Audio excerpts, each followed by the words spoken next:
ভারতের তৈরি ৭২-এর মুজিববাদী সংবিধান নিয়ে ২৪ পরবর্তী বাংলাদেশে কোনো নির্বাচন হতে দেওয়া হবে না।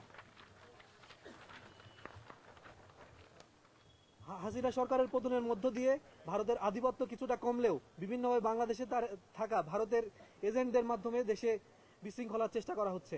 আমরা লক্ষ্য করেছি পঞ্চগড় এবং কুড়িগ্রাম সহ বেশ কিছু জায়গায় সীমান্তের কাছে ভারত ৩টি সেনাঘাঁটি ও স্টেশন তৈরি করেছে।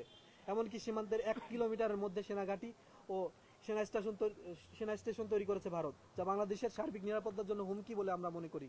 অবিলম্বে সরকারের এই সমস্ত বিষয় স্পষ্ট করতে হবে।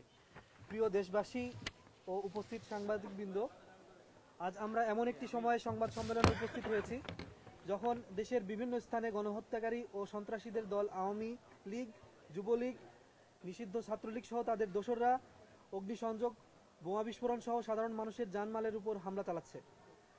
প্রায় ১৪০০-এর অধিক ছাত্র জনতা শহীদ এবং ৩২,০০০ আহত ভাই বোনদের রক্ত মারিয়ে আমরা স্বৈরাচারী হাসিনার পতন ঘটিয়েছি।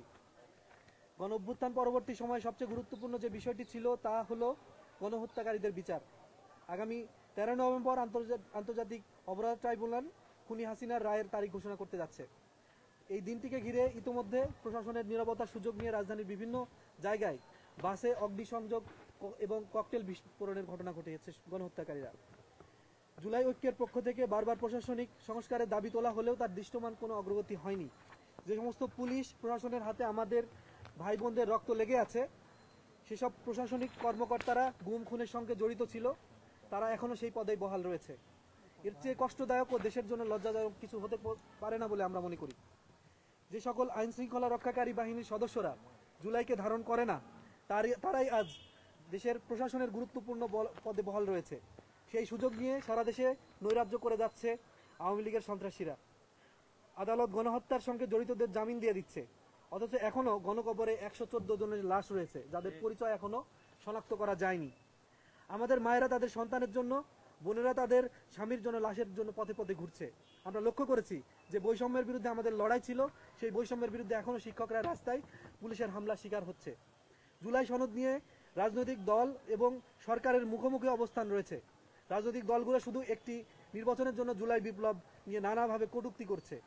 প্রথমে জুলাই সনদ নিয়ে রাজনৈতিক দলগুলোর মধ্যে বিরোধ তৈরি হয়, সেই মতবিরোধে এখন রাজপথে আন্দোলনের রূপ নিয়েছে বলে। জুলাই সনদ বাস্তবায়ন নিয়ে রাজনৈতিক দলগুলোর মধ্যে চরম অসন্তোষ বিরাজ করছে। সরকার প্রাথমিকভাবে ব্যর্থ হয়ে রাজনৈতিক দলগুলোকে আলোচনার মাধ্যমে ৭ দিনের জন্য সময় বেঁধে দিলেও জুলাই সনদ বাস্তবায়নের কোনো সিদ্ধান্ত আসেনি। জুলাই ঐক্যের স্পষ্ট বক্তব্য, আগামী জাতীয় নির্বাচন হতে হবে জুলাই সনদের ভিত্তিতে। এর বাইরে কোনো প্রকার যদি কিন্তু অথবা এসব কোনো বিষয় ছাত্র জনতা গ্রহণ করবে না। অবিলম্বে জুলাই সনদ বাস্তবায়ন নিয়ে সরকার এবং রাজনৈতিক দলগুলো সিদ্ধান্ত না নিলে শহীদ পরিবার, আহত এবং জুলাইয়ের ছাত্র জনতাকে সাথে নিয়ে